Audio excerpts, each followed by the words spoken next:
Adolf Hitler, Berlin, September 30th, 1942. There was a time when the Jews in Germany also laughed at my prophecies. I do not know whether they are still laughing today, or whether they have been cured of their laughter, but take my word for it, they will stop laughing everywhere. Colonel William Quinn, US 7th Army, Dachau, April 29th, 1945. There, our troops found sights, sounds and stenches horrible beyond belief, cruelty so enormous as to be incomprehensible to the normal mind. Barack Obama, Auschwitz, March 22nd, 2013. If you come here 1,000 times, each time your hearts will break. For here we see the depravity to which man can sink, the barbarity that unfolds when we begin to see our fellow human beings as somehow less than us, less worthy of dignity and life. We see how evil can, for a moment in time, triumph when good people do nothing.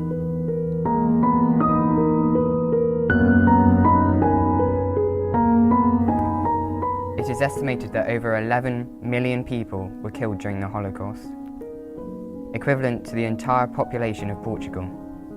6 million of these were Jews. The Nazis killed approximately 2/3 of all living Jews in Europe. An estimated 1.1 million children and babies were murdered during the Holocaust.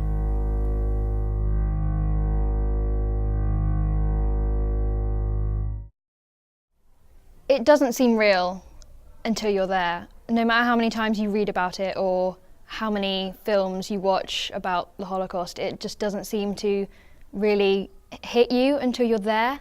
And then that's when you realise that it's not just a fictional event that is used in TV and books. It actually did happen. Yeah, it was a pretty massive thing. We were all just completely overwhelmed being there. It was really hard to take in kind of the scale on which it had happened, because it took us a whole day to do it, and we first went to the work camp and then we went to the death camp, and it was a massive amount to take in one day. It's an experience I don't think that you can prepare yourself for. Like, no matter how much you know about the Holocaust, actually going there is a totally different experience. When you see it for yourself, that's when it really hits home. When they opened it, they made the gas chambers specifically to kill people. They made it so that they could use them as killing houses. Because in Camp 1, the gas chamber was a makeshift one out of a bunker. But in Camp 2, the amount of people they could kill in those things was incredible. The feeling of it when you're there, you get a real understanding of it. It makes it real. It really hits home.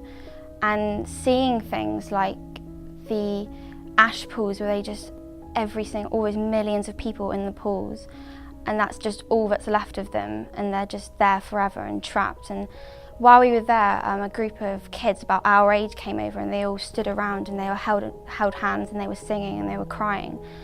And it was horrible to see that was all that was left of their relatives that had been involved in it. And that's all they had to remember them by, and it wasn't even personal, it was just everyone in one pit in the ground. And it really hits home how it's still going on, and it really upset me that that's all that was left. It was so kind of undignified.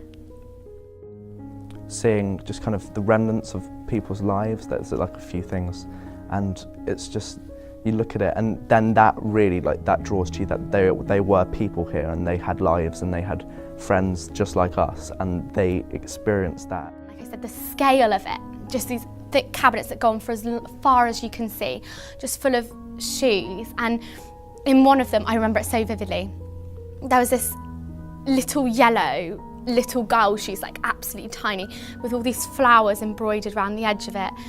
And that just shocked me so much, because I realised how little, that children and babies were involved as well. All the shoes, all the bags, the combs, everything that us as ordinary people have. Really silly things like taking away their hair and the prosthetic limbs and stuff. It was just completely unnecessary. It really gave you a feel for it wasn't just a killing thing. It became unnecessary, almost torture. And then there were facts about taking other inmates of the camps and getting them to incinerate all of the bodies so they knew what was coming to them. And just the treatment as well as it wasn't just about death, it was about torture. It was hard to realise how bad they were living and how little pity anybody seemed to have on them. And kind of the feeling of you wish you could do something but obviously you can't, but it's kind of not being able to escape it because it's there.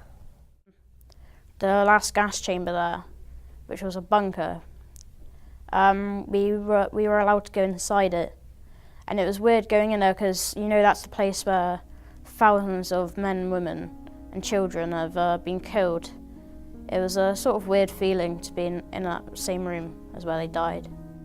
It was sad to see some of the things I saw, but the feeling of disgust that these things happened in the first place sort of overpowered the feeling of sadness. Because if you told any old person who didn't know anything about the Holocaust and you told them all the things about it, they wouldn't believe you because it's such an unbelievable atrocity that happened. It's like I sort of learnt to listen to these things and comprehend the large scale things. It was incredible to have stood where millions of people were killed unjustly, and I think it was the atmosphere of being there and looking up at the little hatch where they put the gas in, put the Zyklon B into these chambers, and seeing the furnace in the adjacent room to it. That was very emotional. Seeing that, it made me question why anyone would feel so much hate towards a human being like that. I found that I reacted with kind of a sorrow and a longing to wish that I could help. Yeah, I think it was important that we went on it. Some people don't sort of believe you, and when you try and explain it to them, it's really hard to because you can't really imagine it unless you go there yourself.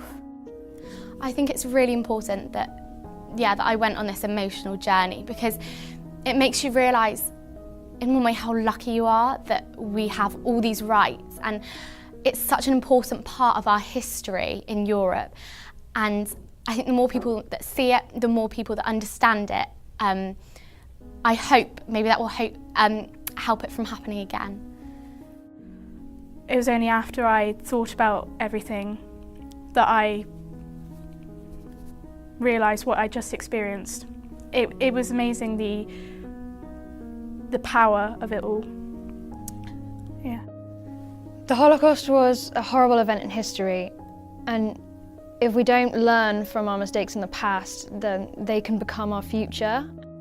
We need to improve our education in society if people seriously believe that Holocaust and genocide is acceptable in the world we live in today. No one's learned from the past about how it doesn't ever come to anything good, and it doesn't solve the issues that they want to solve, and it doesn't create the vision of perfection that they have, and just continues with a horrific, imperfect situation for everyone. Nobody in the world deserves to die. It's innocent people especially, and I think we need to work to stop it. I would say that people need to stop fooling themselves that things like this won't happen to them or won't happen in their lifetime, because these things can happen, and it's important that we're aware of this so that we can stop it in the future. And that murder is no way to solve conflict. Enough people in the world have suffered, enough innocent people have died. We don't need any more brutal and harsh, unjust killings. Nothing is comparable to the Holocaust and its still ongoing effects. It shows us just what the human race is capable and incapable of doing.